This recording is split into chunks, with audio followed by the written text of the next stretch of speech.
And welcome back to Southwestern Jaguars football, the Ed Carberry Show. I'm Ramon Scott, and I'm joined by Southwestern head coach Ed Carberry. And joining us tonight, coach, one of your offensive linemen, Wyatt. He's a center. He came over from Gilbert, Arizona, played for an old buddy of ours, Chad DeGrenier, over there. And, well, Coach, tell me a little bit about Wyatt, and then we'll start talking about the game this week.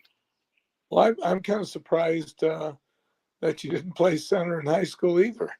And I just assumed you played so well that you had been doing it for years.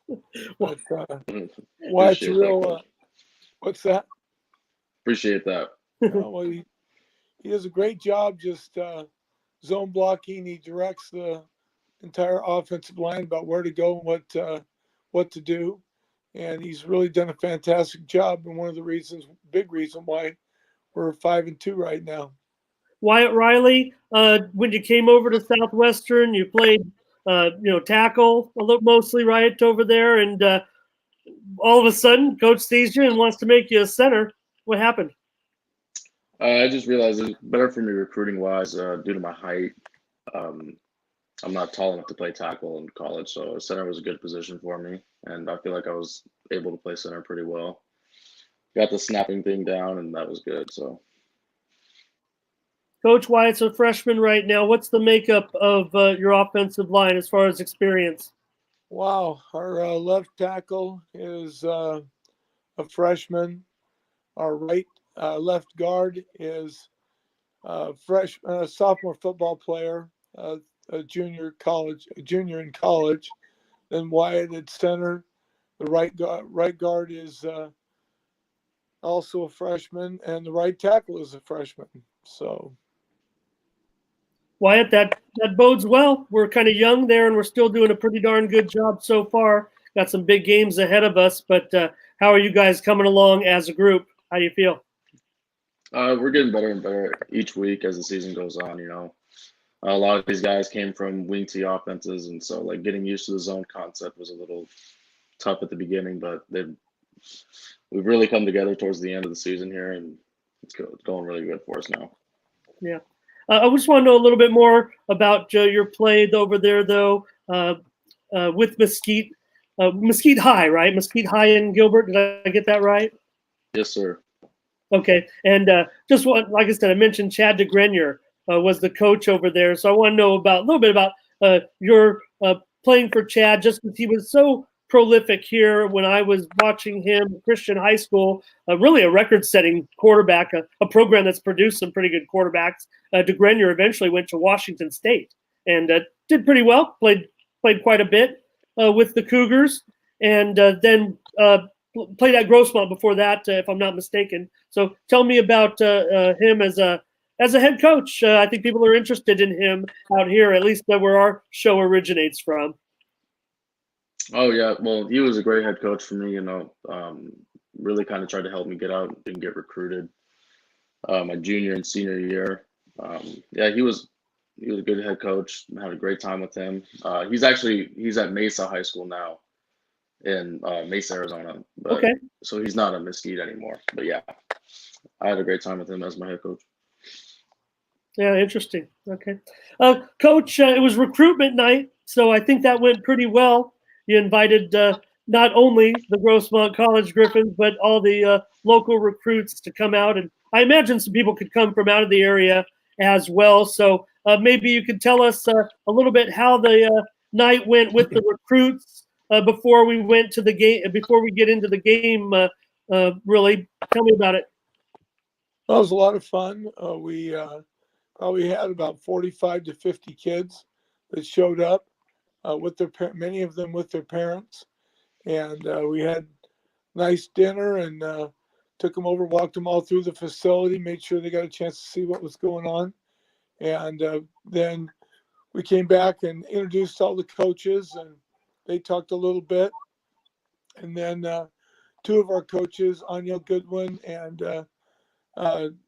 Coach Wilmishire, they took the players through all the facilities, took them over to theater, the weight room, the classrooms, all that stuff, the locker room. Got a chance to see the players actually out there getting ready and walk through the locker room. And so it was really a great evening, a lot of fun. Yeah, no doubt about it. And we put a pretty good beating on the Griffins, certainly, and a pretty good product. I'm sure all the recruits were impressed. Keelan Chapman. Go ahead, Coach. I was just going to say, yeah, it's definitely a twofer because you get the local college who, we wanted the kids to be able to go out there and see the two different types of football going on in those programs. Yeah, and DeAndre Daniels ended up the season running behind you guys, Wyatt. 132 yards on 13 carries. Keelan Chapman rushed for 80 yards and 2 touchdowns. Both those coming in the first half. We were going run heavy this week, huh, Wyatt? Yes, sir. We really just wanted to get our run game going again. We kind of just needed to get it going because last week against Saddleback was a little rough, so we wanted to establish that, and we thought we could run against these guys, and it ended up working out really good for us. And also, Coach, got Brad Jeremiah a start in there. I think I should start first and foremost with the status of Joshua Owen heading into this big game this week against Riverside. Can you update me the situation? Jeremiah got the start. When I asked Dave about it, I said maybe Brad was just getting the start because, well, with all due respect, we were playing Grossmont. I think we could win the game controlling the ball on the ground. So tell me the status of the quarterback situation. Well, Josh we got beat up a little bit in the Saddleback game, and it was medically best for him to sit out. And so really didn't have anything to do with who we were playing. And so Brad came in and did a good job, guided the team. And Josh has been practicing all week, and we expect to see him out there as a starter. Good. That's good news because it's going to be a big game we'll talk about in just a moment. Brad had 129 yards. He rushed for a touchdown in the second quarter, and the Jaguars led 21-3 at halftime. Also, Coach, we had some defense there at the end of the game. How do you do that, Coach? We had 3 pick sixes? Yeah, it's totally crazy. We had 6 interceptions on the night, and our three pick sixes, and then we got a million penalties. I think we had something like 19 penalties for 275 yards. And part of it, one of the things we do in practice, it's part of the fun of practice, is if the defense intercepts during practice, everybody on defense runs to that guy and high fives him. Offense scores, same thing. And we ended up, running that kickoff, run the interception back for touchdown, and everybody on the team ran down there. Of course, we got a 15-yard penalty. Had to kick off from the 20-yard line. And then not more than it seemed like a second later, there was another guy running down the field. Everybody ran back down there again. And so they were I was fortunate they didn't just give us a bench penalty, which would have, having 2 of them would have been expelled me from the game this week. So it happened one more time. And by then it was pointless to try to stop it. Well, Wyatt, I'm glad to hear that some of those penalties were a little bit of unsportsmanlike, because I was going to ask you, man, 19 penalties for 226. How many of them fell on you guys up front? I think we only had about 1 or 2, maybe. A couple holding penalties. Coach, is that right? 1 or 2? All those penalties? These guys did a good job? I think Wyatt is being bashful, right, Wyatt? Didn't you get one? Yes, sir. I had one, yeah. I had one. You had one. Christian Yes, had sir. one. Christian did have one. He had one. There was some rough housing down in the bottom of the pile, I think, that ended up with a penalty for someone. I can't remember who. Yeah, he was obviously giving them the business down there. Yeah, definitely. Definitely. Yeah, it was. Let me see if I got these right. Devin Brown, 20-yard interception return for a touchdown. Devin's from Morse. Jadarius Horton, 62-yard interception for a score. JD is a second-year player for us. He does a great job. And The best Sean, players we've had here in the 13 years we've been here.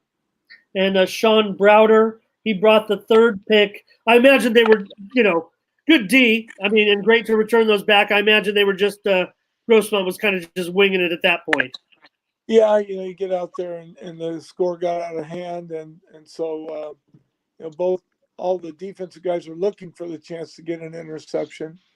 We did a really good job of pressuring the quarterbacks, so that caused a couple bad throws also. And Andrew Chassé, he had 2 sacks for the defense. For the offense, Terry Wright, 5 receptions for 80 yards. And, David's favorite player, Jack Browning, kicked a 30-yard field goal in the first quarter.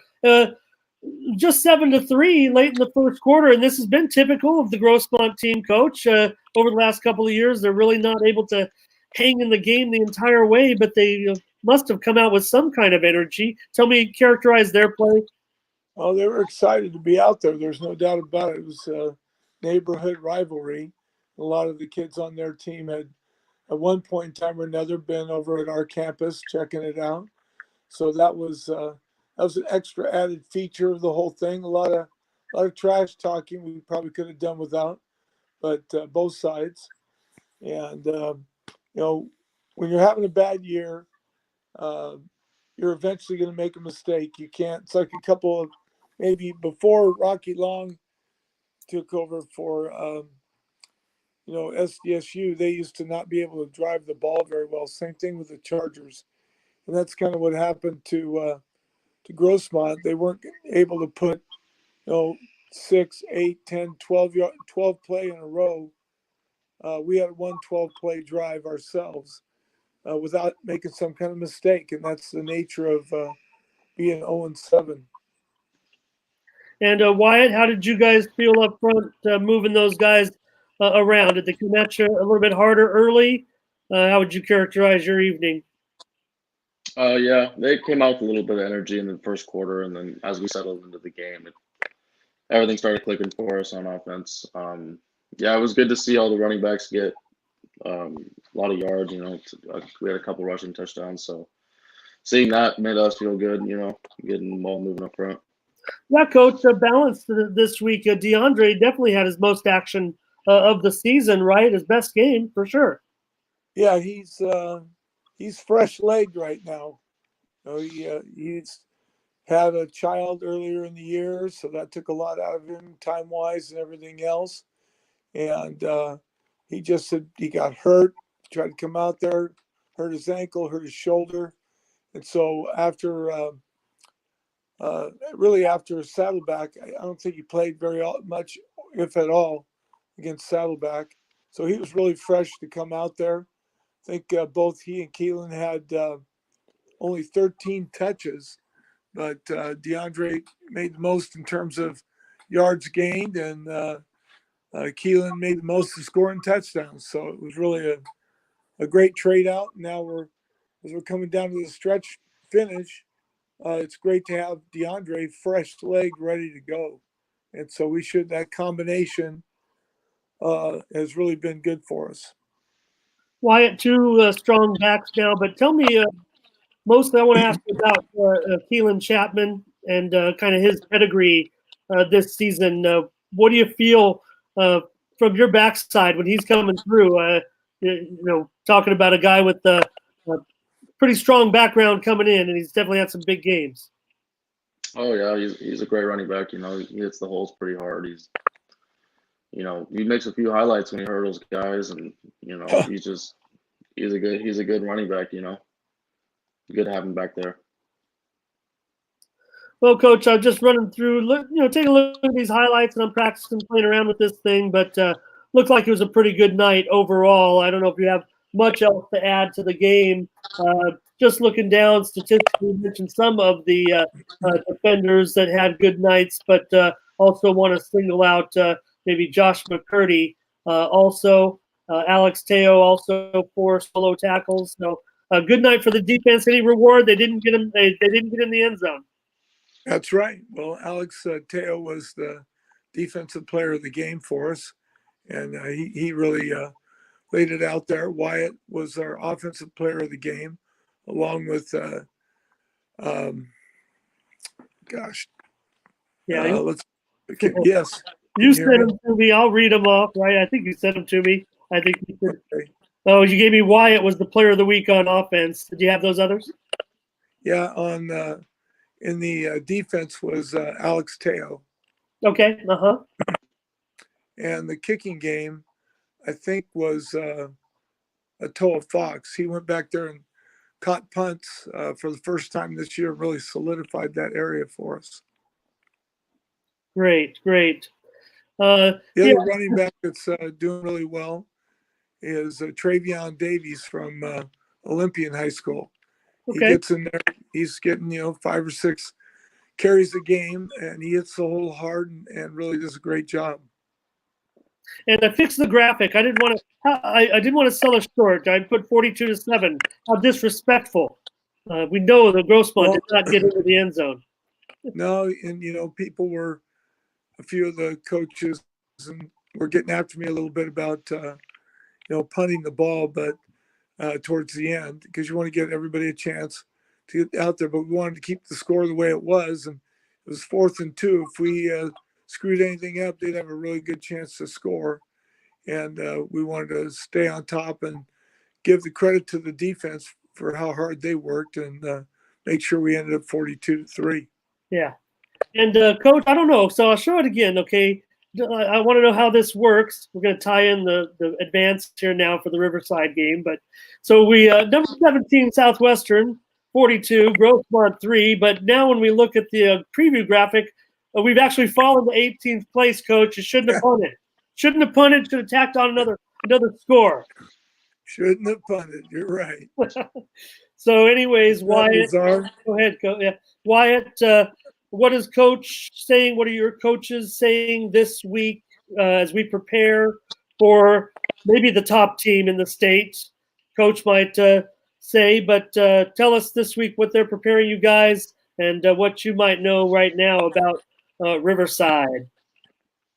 They're a great team, and the coaches keep, echoing that to us. And, we got to really play some great football this weekend. Little mental mistakes. We really got to play a clean game. Just pretty much echoing that to all of us. Staying together as the season comes on, we come into our last 3 conference games, and this is a big one. So coming together as a team is a big one. Coach, you can make a big statement this week. You got him at home. Can't do anything about that's what you want. Yeah, this is in the end of the conference season goes on. We'll have played 3 of the 3 teams in the top 5 in the state. One we beat Fullerton, and the second one was Saddleback, who's I think number 3 right now. We lost. Now we're going to play the rubber match here with a really good Riverside team, and we'll be ready. When the better the teams are, the more we've risen to the occasion this year, and I think that's going to make a big difference. We got to do things right, as Wyatt was saying. 8, 9, 10 times out of 10 when you play a really good team. But we've proven ourselves we've already done that. So it's about bringing it back and functioning that way this Saturday. And what do you know about Riverside? We might have actually talked about them once prior on one of the shows. I don't think last week's game against Golden West really gave us much of an insight as to the type of team they are. They really didn't even need to use Mike Irwin that much, 124 yards, and he actually had 2 interceptions. And their running game was kind of controlled too. They didn't have a lot of yards at all in the contest, 323. So what are you expecting from them? Well, there's a couple things on that. One is, if you're getting the ball on a short field, the defense is doing a great job. You're not going to have many yards. And it's going to look like you didn't really gain much, but you did do a good job because you were able to get that short field and get in the end zone. So they've definitely had that success doing that. They're super fast at the skill positions. Their quarterback can pull the ball down and run with it. They have a solid kicking game. The biggest part of the kicking game being the kick returners, who are so fast. They get down the field, and we've negated those guys before, and that's what we'll work over on this Saturday.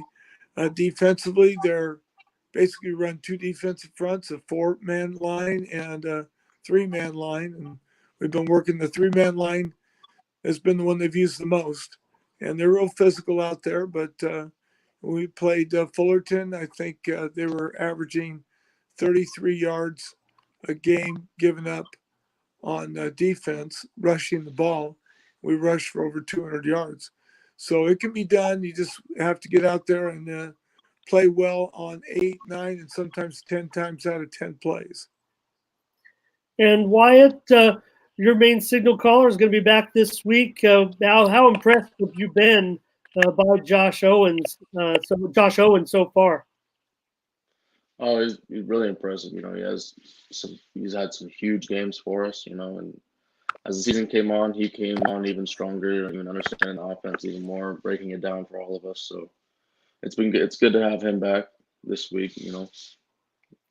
And I won't ask Coach the game plan, but I imagine I don't know. Depends on how the game flow goes with Riverside, but maybe I'm thinking balanced. I think we got to be. I'd say Coach would probably say we should try to control this on the ground, try to keep the ball on the ground, but maybe we're gonna have to do some throwing too. That's you, Wyatt. Oh, You hear me? yeah. The balance this week, Yeah. Wyatt? Josh. Josh is great. We know we can throw it, but we've got 2 high quality running backs too. They're both healthy. Sorry, yeah, you cut out for a second, but I heard you that time.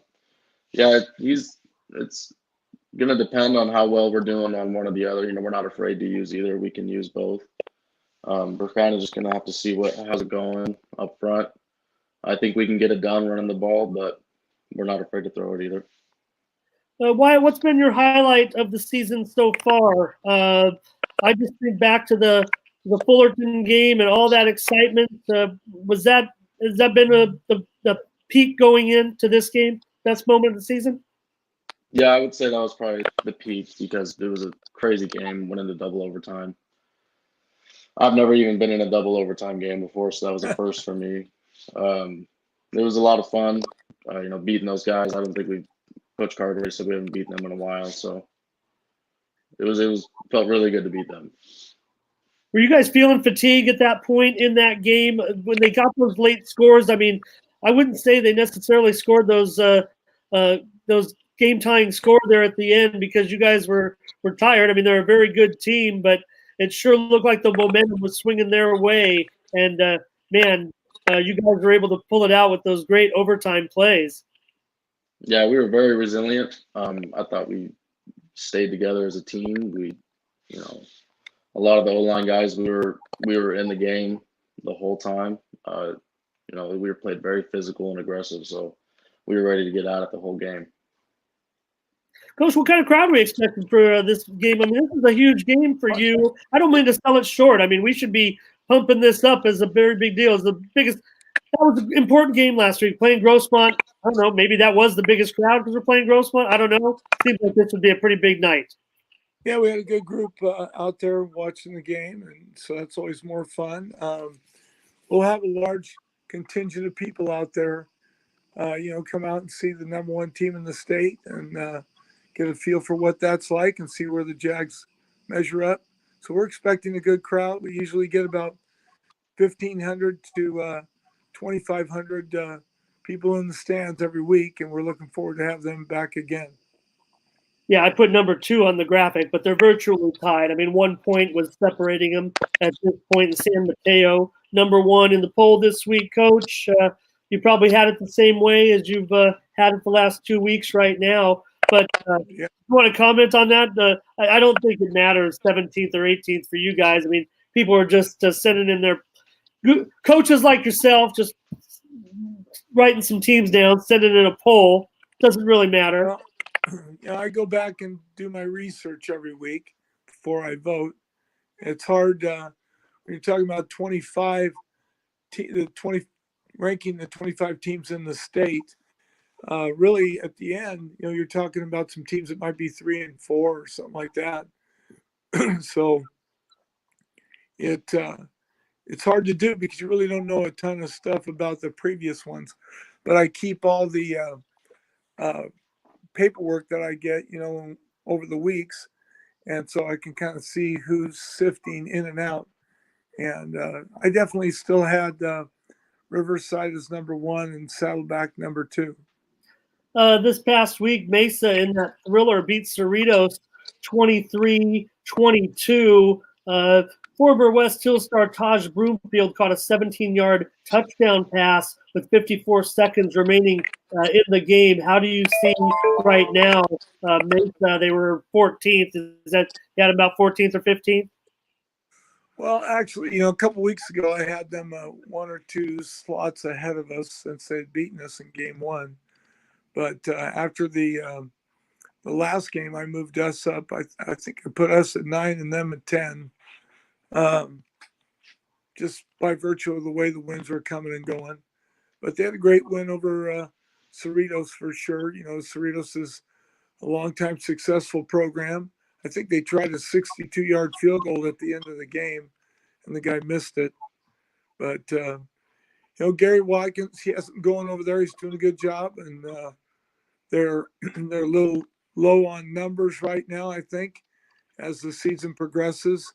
They started the season, I want to say they only had 7 linemen, but they've hung in there. They've remained pretty much injury-free, and I'm not sure who they play this week. Fullerton.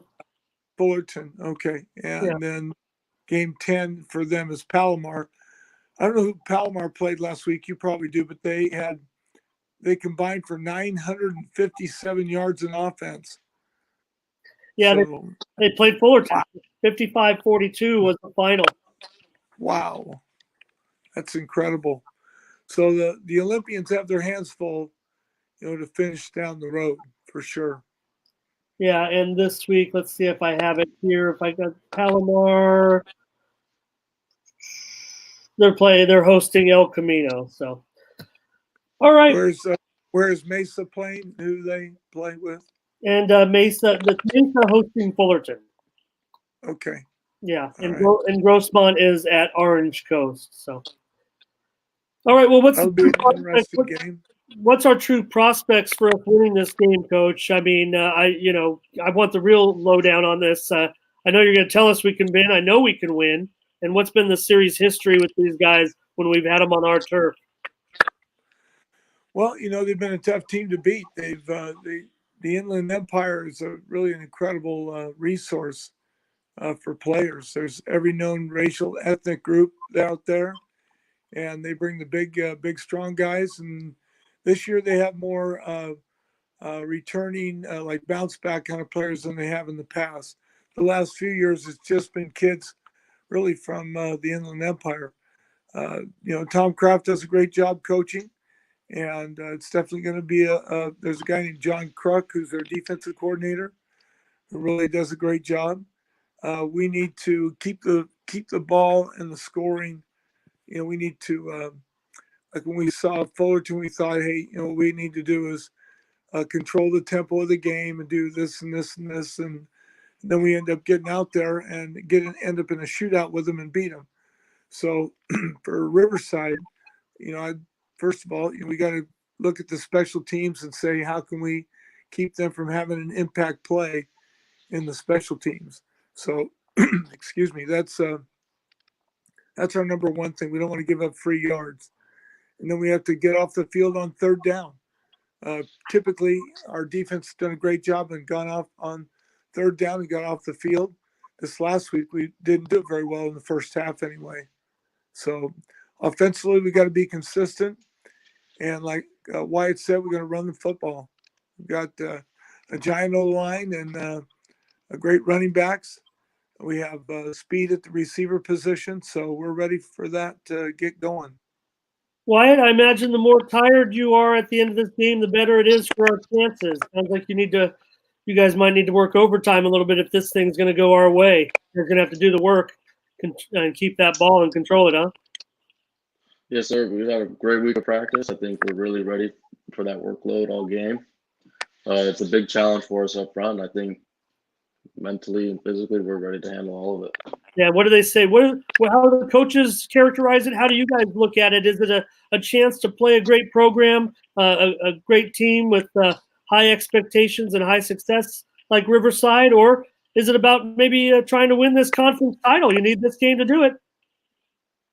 We're taking everything game by game, and this is a big challenge for us. And I think if we get this done, we have a great shot at going for that conference title. Coach, can you take the name Riverside off the shirts and sell these guys on just going out and winning a conference football game? I think that'd be the best. The best mental approach. Well, a lot of the guys, you got to remember, a lot of the guys from our school and from out of state, like Wyatt is, they have no idea who Riverside is anyway. Now we're watching them, and they're an outstanding team with great players and that kind of stuff. But the name really doesn't resonate, and it's just all about doing your assignment. Bill Belichick, right? Do your job, and then not just do your job, but do your job well, and that's what we have to do, and keep our eyes and ears focused on playing this year's team. They don't have, as we talked about earlier in the year, all the guys who have graduated from Riverside don't get to come out and play again. We're playing this year's team, and this year's team is a quality one. But again, it's college football. It's community college football, and weird things happen. The ball bounces really strange ways. So we'll see. We'll give them everything we have, and they're, as I said, if they get it done, they get it done. But from our end, we're going to do what we can control, which is how hard we play and our knowledge of our assignments. Being assignment perfect. Assignment perfect doesn't mean that you don't make mistakes, but you go to your assignment. You know what you're supposed to do. If you get your job done, great. If you don't, at least you went to the right spot and knew what you were supposed to do. And the next play, we'll step back up and go at it again.